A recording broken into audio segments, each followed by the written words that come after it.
1847 ഈ ഒരു botanical garden സ്ഥാപിച്ചത്. 55 ഏക്കറാണ് ഇതിന്റെ വലിപ്പം എന്ന് പറഞ്ഞാൽ. ഒരു മരത്തിന്റെ കമ്പിലാണ് ആ ഒരു കുട നിർമ്മിച്ചിട്ടുള്ളത്. ആ ഒരു കുന്നാക്കിയിട്ട് അതിമനോഹരമായിട്ടാണ് ഡിസൈൻ ചെയ്തിട്ട് എല്ലാ പൂക്കളും ഒതുങ്ങിയ രൂപത്തിൽ നമുക്ക് ഫോട്ടോ എടുക്കാൻ പാകത്തിലാണ് ഇവിടെ ഡിസൈൻ ചെയ്തിട്ടുള്ളത്. പൂക്കൾ നിങ്ങൾക്ക് ബാക്ക്ഗ്രൗണ്ടിൽ കൊണ്ടുവരുന്നുണ്ടെങ്കിൽ ഈ ഒരു ബോട്ടാനിക്കൽ ഗാർഡന്റെ ഏറ്റവും ടോപ്പ് ആയിട്ടുള്ള ഈ ഒരു ഭാഗത്തേക്ക് വരണം. ഏകദേശം ഇതിന്റെ മുക്കാൽ ഭാഗം നമ്മൾ കയറിയിട്ടോ. ഇനിയും കുറച്ചുകൂടി ദൂരം കൂടെ കയറാനുണ്ട്. Good morning. അപ്പോൾ നമ്മൾ താമസിക്കുന്ന ഹോട്ടലിൽ നമ്മൾ ഇതാണ് നമ്മുടെ റൂം. ചെക്കൗട്ട് ചെയ്യാണ്. അതിൻ്റെ ആയിട്ടുള്ള അലങ്കോലമായിട്ടുണ്ട്. ഒരു ബാൽക്കണി ഉണ്ട്. ബാൽക്കണി എന്നുള്ള വ്യൂ കാണിച്ചു തരാം. നമ്മളെ ബോട്ട് ഹൗസിന്റെ ഒരു ഭാഗമാണ് ആ കാണുന്നത് കേട്ടോ. തിരക്കില്ലാത്ത തണുപ്പാണ്, പക്ഷെ ഇവിടെ നല്ല കൊതുകാട്ടോ. അപ്പോൾ നമ്മളിത് റൂമൊക്കെ ചെക്കൗട്ട് ചെയ്തു. അപ്പോൾ സമയം 7 മണി ആവുന്നുള്ളൂ. ഇവിടെ നമ്മൾ ഇന്നലെ താമസിക്കുന്നത്. നമ്മൾ 5 പേർക്ക് 3300 രൂപ ചാർജ് ഈടാക്കി. നമ്മുടെ ഊട്ടി സീരീസിന്റെ 3ാം പാർട്ടാണ് നിങ്ങളിപ്പോൾ കണ്ടുകൊണ്ടിരിക്കുന്നത്. ഇതിന്റെ പാർട്ട് 1ഉം 2ഉം കാണാതെയാണ് ഈ വീഡിയോ കാണുന്നതെങ്കിൽ തീർച്ചയായിട്ടും പാർട്ട് 1ഉം 2ഉം കാണുക. ആ ലിങ്കും കാര്യങ്ങളൊക്കെ നമ്മൾ നേരെ ഡിസ്ക്രിപ്ഷനിൽ കൊടുക്കുന്നത് കേട്ടോ. അപ്പോൾ നമ്മൾ ഇന്ന് നേരെ പോകുന്നത് ബോട്ടാനിക്കൽ ഗാർഡനിലേക്കാണ്. അപ്പോൾ നേരെ വിട്ടാലോ. Welcome back again. അലിവാണക്കാടാണ്. നമ്മൾ ബോട്ടാനിക്കൽ ഗാർഡനിൽ എത്തിയിട്ടുണ്ട്. വണ്ടി പാർക്ക് ചെയ്തു. സമയം 7 മണി കഴിഞ്ഞ് 5 മിനിറ്റ്. എന്തായാലും ഒരു കാൽ ചായ കുടിച്ച് കയറിയാന്ന് കരുതിയാണ് നമ്മൾ കാൽ ചായ പറഞ്ഞിട്ടുണ്ട്. അങ്ങനെ ഫൈനലി ചായ കിട്ടി കേട്ടോ. ഊട്ടി ചായ പ്രത്യേകം ഉണ്ട് പറഞ്ഞു, പക്ഷെ അത് കണ്ടിട്ട് വലിയ പ്രത്യേകത തോന്നുന്നില്ല. ഒരു ചായ കുടിച്ചപ്പോൾ നല്ല ഉഷാറായി. നമ്മളത് ഗേറ്റിന്റെ മുമ്പിൽ എത്തിയിട്ടുണ്ട്. ചങ്ങായി സൽമാൻ അത് ടിക്കറ്റ് എടുക്കാൻ പോയിട്ടുണ്ട്. അവൻ ടിക്കറ്റ് എടുത്താൽ നമ്മൾ നേരെ അകത്തോട്ട്.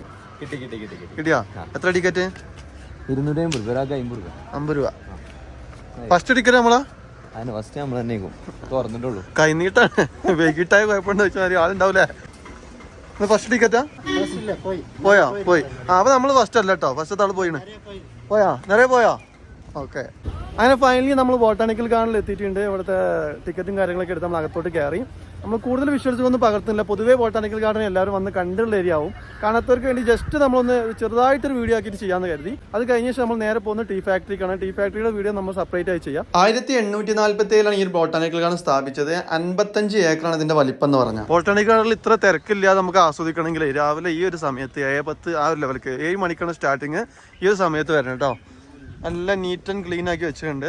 പിന്നെ അതുപോലെ തന്നെ ഫ്ലവർ ഷോ ഈ മാസം 19-ാം തീയതിയാണ് സ്റ്റാർട്ട് ചെയ്യുന്നത്. അതായത് മെയ് 19-ാം തീയതിയാണ് ഫ്ലവർ ഷോ സ്റ്റാർട്ട് ചെയ്യുന്നത്. അപ്പോൾ ആ ഒരു സമയങ്ങളിലൊക്കെ ഭയങ്കര റഷാണ്. അത് മാത്രമല്ല വെക്കേഷനും കാര്യങ്ങളൊക്കെയാണ്. ചിലപ്പോൾ ഒരു പക്ഷേ നിങ്ങൾ വീഡിയോ കാണുമ്പോൾ ഈ മെയ് 19 കഴിഞ്ഞിട്ടുണ്ടാവും. കാരണം അതിന് മുമ്പ് ചിലപ്പോൾ അപ്ലോഡ് ചെയ്യാൻ കഴിഞ്ഞോണമെന്നില്ല. മെയ് 8-ാം തീയതിയാണ് നമ്മൾ ഈ വീഡിയോ ഷൂട്ട് ചെയ്യുന്നത് കേട്ടോ. നമ്മൾ തിരക്കുകൾ കാരണമാണ് നമ്മൾ അങ്ങനെ പറഞ്ഞത്. ഊട്ടിയിലെ ക്ലൈമറ്റ് എന്ന് പറഞ്ഞാൽ അത്യാവശ്യം തിരക്കില്ലാത്തൊരു ക്ലൈമറ്റ്. 14 ഡിഗ്രിയാണ് ഇപ്പോഴത്തെ ടെമ്പറേച്ചർ എന്ന് പറഞ്ഞാൽ. ഈ ഒരു സമയം വന്നാൽ ശരിക്കും നമുക്ക് ഫാമിലി ആയിട്ടേക്ക് വരികയാണെങ്കിൽ എനിക്ക് തോന്നുന്നു ഇവിടെ സ്റ്റേ ചെയ്യുക. അല്ലാന്നുണ്ടെങ്കിൽ രാവിലെ 7 മണിയാവുന്ന സമയത്ത് നമ്മളിവിടെ എത്താൻ ശ്രമിക്കുക. 7 മണിയാകുമ്പോൾ എത്തിക്കഴിഞ്ഞാൽ നമുക്ക് വിശാലമായിട്ട് ശരിക്കും ഫോട്ടോ എടുക്കണമെങ്കിൽ ഫോട്ടോ എടുക്കുക. അത് മാത്രമല്ല ഊട്ടി സംബന്ധിച്ച് ഇവിടെ നമ്മുടെ നാട്ടിലെ പോലെ അല്ല കേട്ടോ. പൊതുവേ ഒരു 7 മണി ആവുന്നതിന് മുമ്പൊക്കെ ശരിക്കും സൂര്യനെ കുതിച്ച് നല്ലൊരു ക്ലൈമറ്റ് ആയിട്ട് മാറുന്നുണ്ട്. അപ്പോൾ സുഖമായിട്ട് ഫോട്ടോ എടുക്കാനൊക്കെ പറ്റും. ഞാനും കരുതുന്നത് ഫോട്ടോ എടുക്കാൻ ബുദ്ധിമുട്ടുണ്ടാവുന്നതാണ്. കിടക്കുന്നുണ്ട് തണുപ്പുണ്ടായതുകൊണ്ട്. ആ കാണുന്ന ഗ്ലാസ് ഹൗസിനകത്ത് പൂക്കളില്ലാത്ത ഒരുപാട് ഐറ്റം ചെടികൾ സംരക്ഷിക്കപ്പെടുന്ന ഒരു ഗ്ലാസ് ഹൗസാണ്. എന്തായാലും നമുക്ക് അതിനകത്തോടൊന്ന് പോയി നോക്കാം. ഫ്ലവർ ഷോ 19-ാം തീയതി നടക്കുന്നതുകൊണ്ട് കാര്യമായിട്ടൊന്നും സെറ്റ് ചെയ്തിട്ടില്ല. ഫ്ലവർ ഷോക്കുള്ള പൂക്കളൊക്കെ ഇതേ ആ ഒരു ഭാഗത്ത് സെറ്റ് ചെയ്തുകൊണ്ടിരിക്കുന്നു കേട്ടോ. സെറ്റ് ചെയ്ത് വരികയാണ്. ഇതൊക്കെ അതിനേക്കുള്ളതാണ്. അതുവഴി പോവാം. അപ്പോൾ കാണാൻ സാധിക്കും. മുമ്പോടെ വന്നിട്ടുള്ളവർക്കൊക്കെ അറിയാം ഇതിൻ്റെ സൈഡിലൊക്കെ നിറയെ പൂക്കളുള്ള ചെടികൾ വെക്കാറുണ്ട്. എനിക്ക് തോന്നുന്നു ഈ ഫ്ലവർ ഷോ പ്രമാണിച്ചായിരിക്കും കാര്യമായിട്ട് അങ്ങനെ ഡെക്കറേഷനോ കാര്യങ്ങളൊന്നുമില്ല. ഇതുപോലെ നേരെ നമ്മൾ ലെഫ്റ്റ് സൈഡിൽ ഇപ്പോൾ കാണുന്ന ആ ഒരു ഗ്ലാസ് ഹൗസിനകത്ത് അതിനകത്ത് നിറയെ പൂക്കളുള്ള ചെടികളാട്ടോ. ഇതിനകത്ത് പൂക്കളില്ലാത്ത ചെടികളാണ്. അപ്പോൾ എന്തായാലും നമുക്ക് ഇതിനകത്തോട്ടൊന്ന് കയറി നോക്കിയിട്ട് ഇവിടുത്തെ കാഴ്ചകൾ കണ്ടതിന് ശേഷം അതിലോട്ട് ചെല്ലാം കേട്ടോ. നമ്മൾ മുമ്പ് മണ്ണുത്തിയിലെ വീഡിയോ ചെയ്തിരുന്നു. ആ ഒരു വീഡിയോയിൽ നമ്മൾ പറഞ്ഞിരുന്നു കിണറ്റ് ചെടി എന്ന് പറഞ്ഞതല്ലോ. അപ്പോൾ അതുപോലത്തെ ചെടികളാണ് ഫുള്ളൂടെ വെച്ചിട്ടുള്ളത് കേട്ടോ. ഇതൊക്കെ നമ്മുടെ നാട്ടിൽ കിണറുകളിൽ കാണപ്പെടുന്ന പോലത്തെ ചെടികളാണ്. നാട്ടുമ്പുറങ്ങളിലെ കുളങ്ങളിലും അതുപോലെ തന്നെ തോട് അതിൻ്റെ ഒക്കെ അടുത്ത് താമസിക്കുന്ന ആളുകൾക്ക് ഇത്തരത്തിലുള്ള അനവധി ചെടികൾ നമ്മളോട് കാണാൻ സാധിക്കും. അത്തരത്തിലുള്ള ചെടികളൊക്കെ ചട്ടിയിലാക്കിയിട്ട് വെച്ചിരിക്കുകയാണ് ഈ ഒരു ഭാഗത്ത് കേട്ടോ. 1894 ഈ ഒരു ഗ്ലാസ് ഹൗസ് നിർമ്മിച്ചിട്ടുള്ളത്. 1847 ഈ ഒരു ഗാർഡൻ മൊത്തമായിട്ട് ഉണ്ടാക്കിയത് നമ്മൾ മുമ്പ് പറഞ്ഞിരുന്നു. പിന്നെ അതുപോലെ തന്നെ നമ്മൾ സാധാരണ കുളത്തിലൊക്കെ കാണപ്പെടുന്ന പായലുകളൊക്കെ ഒരു നല്ലൊരു ബോട്ടിൽ വലിയൊരു എന്താ പറയുക ഒരു കുളം പോലൊരു ബോട്ടിൽ ഉണ്ടാക്കി വെച്ചിട്ടുണ്ട്. അതുപോലെ തന്നെ നാട്ടുമ്പുറത്ത് കാണപ്പെടുന്ന ഈന്ത് മറില്ല, ഈന്ത് നമ്മുടെ നാട്ടിലൊക്കെ മലപ്പുറം ഭാഗത്ത് ഈന്ത് എന്ന് പറയും. അതിൻ്റെ മറ്റൊരു വേർഷനുള്ളൊരു സാധനം ഇവിടെ കാണുന്നുണ്ട്. ഈ ഒരു ചെടി മാത്രമാണ് ഇവിടെ കുറച്ച് വലുപ്പമുള്ളത് കേട്ടോ. അല്ലാത്തതൊക്കെ ചെറിയ ചെറിയ സസ്യങ്ങളായിട്ടാണ് നമുക്കിവിടെ അനുഭവപ്പെടുന്നത്. ഈ ഒരു ഭാഗത്തൊക്കെ നിറയെ പൂക്കളുണ്ട്. അപ്പോൾ നമ്മളിനി കയറാൻ പോകുന്നത് നേരെ മുമ്പിൽ കാണുന്ന ആ ഒരു ഗ്ലാസ് ഹൗസിലേക്കാണ്. അതിനകത്താണ് പൂക്കളുള്ള ചെടികളുള്ളത്. അപ്പോൾ നമ്മൾ ആ ഗ്ലാസ് ഹൗസിനകത്ത് എത്തിയിട്ട് നിറയെ വെറൈറ്റി ആയിട്ടുള്ള ഒത്തിരി മനോഹരമായുള്ള പൂക്കളുണ്ട്. നമ്മൾ കൂടുതൽ ഹൈലൈറ്റ് ആയിട്ട് കാണിക്കുന്നുണ്ട്. നേരത്തെ പറഞ്ഞ പോലെ മാത്രമല്ല വീഡിയോക്ക് വെറുതെ ലെങ്ത് കൂട്ടണ്ടെന്ന് കരുതിയിട്ട് കേട്ടോ. ഇവിടെ വേണമെങ്കിൽ ഫോട്ടോ ഒക്കെ എടുക്കാം. മാത്രമല്ല ഇപ്പോൾ ഇവിടെ ക്ലീൻ ചെയ്യുന്നുള്ളൂ. നമ്മൾ അതിരാവിലെ എത്തിയോണ്ട് തന്നെ തീരെ തിരക്കില്ല. അതുകൊണ്ട് നല്ല സുഖമായിട്ട് നമുക്ക് ഫോട്ടോ എടുക്കാൻ പറ്റും. നിങ്ങൾ ഇത്തരത്തിൽ വരികയാണെങ്കിൽ അത് രാവിലെ എത്തിക്കഴിഞ്ഞാൽ നിങ്ങൾക്ക് ഒരു ഫ്രെയിമിൽ നിങ്ങളുടെ ഫ്രെയിമിൽ മറ്റാരും വരാതെ സുഖസുന്ദരമായിട്ട് നല്ല ഫോട്ടോ എടുക്കാൻ പറ്റിയ ഒരു നല്ല ആംബിയൻസ് ആണ് ഇവിടെ ഉള്ളത് കേട്ടോ. ഈ ഒരു ചെറിയ ഭാഗത്ത് ഇൻഡോർ പ്ലാന്റുകളൊക്കെ സെറ്റ് ചെയ്ത് വെച്ചിട്ടുണ്ട്. ആ ഒരു കുന്നാക്കിയിട്ട് അതിമനോഹരമായിട്ടാണ് ഡിസൈൻ ചെയ്തിട്ട് എല്ലാ പൂക്കളും ഒതുങ്ങിയ രൂപത്തിൽ നമുക്ക് ഫോട്ടോ എടുക്കാൻ പാകത്തിലാണ് ഇവിടെ ഡിസൈൻ ചെയ്തിട്ടുള്ളത് കേട്ടോ. നമ്മൾ ഒത്തിരി ഫോട്ടോസ് എടുത്തു, അതിമനോഹരം തന്നെ പറയാമല്ലോ. അപ്പോൾ നിങ്ങളും വരികയാണെങ്കിൽ സമയം നേരത്തെ തന്നെ. നമ്മൾ കണ്ടുകൊണ്ടിരിക്കുന്ന ഈ ഒരു ഇന്ത്യയുടെ ഭൂപടം നിർമ്മിച്ചിട്ടുള്ളത് പൂർണ്ണമായിട്ടും ചെടികൾ കൊണ്ടാണ് കേട്ടോ. മല്ലിക സെറ്റ് ചെയ്ത് വെച്ചിട്ടുണ്ട്. ഇത് ഏകദേശം ആ 19-ാം തീയതി ആകുമ്പോഴേക്ക് വിരിയും കേട്ടോ. അതിന് പാകത്തെ മൊട്ടാണ് വന്നിട്ടുള്ളത് കേട്ടോ. അപ്പോൾ ആ ഒരു സമയത്തേക്ക് സെറ്റ് ചെയ്തിട്ടാണ് ഒക്കെ സെറ്റ് ചെയ്തുകൊണ്ടിരിക്കണം ഇവിടെ. ഇതിങ്ങനെ നിറയെ ഈ ഒരു ഭാഗം വിരിഞ്ഞിരിക്കുമ്പോൾ നല്ല ഭംഗിയാവും. നമ്മളിപ്പോൾ ഏകദേശം ഈ ബോട്ടാണിക്കൽ ഗാർഡൻ്റെ ഏറ്റവും ടോപ്പായിട്ടുള്ള ഏരിയക്കാണ് പോകുന്നത്. ഈ ഒരു ഗാർഡൻ്റെ ഏകദേശം ഒരു 75% ഇവിടെ നമുക്ക് കാണാൻ സാധിക്കും. തണുപ്പായതുകൊണ്ട് നല്ല കിതപ്പ്. അങ്ങനെ നമ്മൾ നടന്ന് ഏകദേശം ഇതിൻ്റെ 1/4 ഭാഗം നമ്മൾ കയറി കേട്ടോ. ഇനിയും കുറച്ചുകൂടി ദൂരം കൂടെ കയറാനുണ്ട്. നമ്മൾ കയറി പോകുന്ന വഴി കേട്ടോ. ഏറ്റവും ടോപ്പിൽ എത്തിയില്ല. അവിടെ കണ്ട് ഞങ്ങളൊരു കുട പോലെ ഉണ്ടാക്കി വെച്ചാൽ ആൾ കയറി നിൽക്കുന്നുണ്ട്. അവിടെ നിന്ന് നല്ല വ്യൂ ആണിത്. താഴോട്ട് നോക്കുമ്പോൾ എന്തൊരു ഭംഗിയാണ് നോക്കിയാൽ. വെയിലിങ്ങനെ വന്നുകൊണ്ടിരിക്കുന്നുണ്ട്. സമയം ഇങ്ങനെ അതിക്രമിച്ചുകൊണ്ടിരിക്കില്ല. അപ്പോൾ വെയിലിൻ്റെ ആ ഒരു ഭംഗി നമുക്ക് ആസ്വദിക്കാൻ കഴിയുന്നുണ്ട്.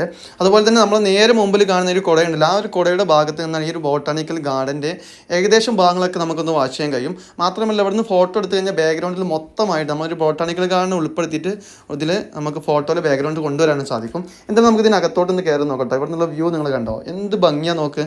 ഈ താഴെ ഭാഗം മൊത്തമായിട്ട് നമുക്ക് കവർ ചെയ്യാൻ സാധിക്കും എന്നുള്ളതാണ് ഇവിടുത്തെ ഒരു പ്രത്യേകത എന്ന് പറഞ്ഞാൽ. മാത്രമല്ല ഇവിടെ ഈ ഒരു ഭാഗത്തേക്ക് പൊതുവെ ആളുകൾ കയറാറില്ല. അപ്പം നമ്മൾ കയറി വന്നൊരു ഏരിയ ആണ് ഈ ഒരു ഭാഗം. നമ്മളെ കൂടുതലുള്ള ആളുകളൊക്കെ കയറി വരുന്നുണ്ട് കേട്ടോ. ഇവിടെ ആനയുടെ പ്രതിമ ഉണ്ടാക്കി വെച്ചിട്ടുണ്ട്. ഇവിടെയൊക്കെ വലിയ പോകട്ടോ. നമ്മൾ താഴെ അങ്ങോട്ട് പോയിട്ട് കാണിച്ചതേ. അതുപോലെ ഇവിടെ ഒരു വീട് പോലെ ഉണ്ടാക്കിയിട്ടുണ്ട്. അവിടെ ഇതുപോലൊരു കുട വെച്ചുണ്ടാക്കിയിട്ടുണ്ട് കേട്ടോ. വലിയ പൂക്കളുണ്ട്. അപ്പോൾ നമ്മൾ നേരത്തെ കണ്ട ആ ഒരു കുടയുടെ താഴോട്ട് ഇറങ്ങി വന്നിട്ട് ഒരു മരത്തിൻ്റെ കമ്പിലാണ് ആ ഒരു കുട നിർമ്മിച്ചിട്ടുള്ളത്. പ്ലാസ്റ്റിക് അല്ല, കോൺക്രീറ്റിലാണ് നിർമ്മിച്ചിട്ടുള്ളത്. സോറി, പ്ലാസ്റ്റിക് എന്ന് അറിയാൻ വന്നാൽ കേട്ടോ. ഇവിടെ അതുപോലെ തന്നെ അതിമനോഹരമായിട്ട് ഗാർഡനും കാര്യങ്ങളൊക്കെ ഈ ഒരു ഭാഗത്ത് സെറ്റ് ചെയ്തിട്ടുണ്ട്. ഇവിടെ ഒരു പീരങ്കി നമുക്ക് കാണാൻ സാധിക്കും കേട്ടോ. ഈ ഒരു പീരങ്കിൽ അവരുടെ ഉണ്ടാക്കിയതാണെന്ന് തോന്നുന്നു. അതിൻ്റെ വർഷവും കാര്യങ്ങളൊക്കെ കൊടുത്തിട്ടുണ്ട്.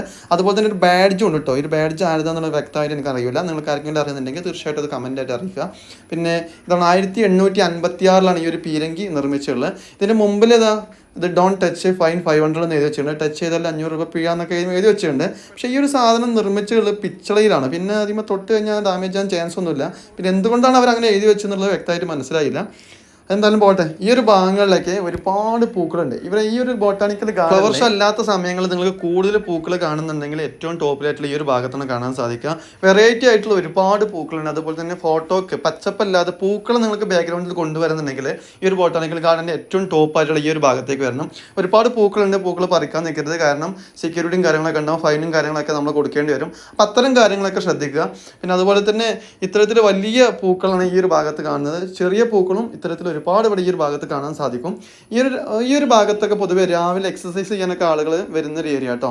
ഇതിന് മുകളിലോട്ടും ഒരുപാട് ഏരിയകൾ നമ്മൾ നടന്ന് കാണാറുണ്ട്. പക്ഷേ കാര്യമായിട്ട് കാഴ്ചകളൊന്നും ഇല്ലാത്തതുകൊണ്ട് നമ്മൾ ആ ഒരു ഭാഗത്തേക്ക് കവർ ചെയ്തില്ല എന്നുള്ളൂ.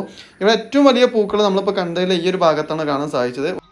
പൂക്കളെ ഇഷ്ടപ്പെടുന്നവർക്ക് റെഫർ ചെയ്യാൻ പറ്റിയൊരു ഏരിയയാണ് ഈ ഒരു ബോട്ടാണിക്കൽ ഗാർഡൻ കേട്ടോ. ഒരുത്തം കണ്ടില്ല, വേസ്റ്റ് ഡബ്ബയൊക്കെ മറച്ചിട്ട് തപ്പുന്നുണ്ട്. കിട്ടിയാ? ഊട്ടിയിൽ ഉണ്ടോ? കുറച്ചുണ്ടോ? കീറിയൊക്കെ ഉണ്ട്. അയ്യവാ. ഇവിടെ ക്ലീൻ ചെയ്യുന്ന സ്റ്റാഫുകൾ ഒരുപാട് കഷ്ടപ്പെട്ട് ക്ലീൻ ചെയ്ത് ആ ഡബ്ബയിലാക്കി വെച്ചതാണ്. അത് മുഴുവൻ തട്ടിമറിച്ച് അവിടെ അലങ്കോലാക്കി കേട്ടോ. ഈ ഒരു ഭാഗത്തിന് ഏറ്റവും കൂടുതൽ പച്ചപ്പ് നമുക്ക് കാണാൻ സാധിക്കുക. ഈ ഒരു പച്ചപ്പിലേക്ക്, അതായത് ഈ ഒരു പുല്ലിൽ ചവിട്ടി നമുക്ക് ഫോട്ടോ എടുക്കാനോ മറ്റൊന്നും അതിനകത്തോട്ട് പ്രവേശനമില്ല. നമ്മൾ സൈഡ് ഭാഗത്ത് നിന്നിട്ട് ഫോട്ടോ എടുക്കട്ടോ.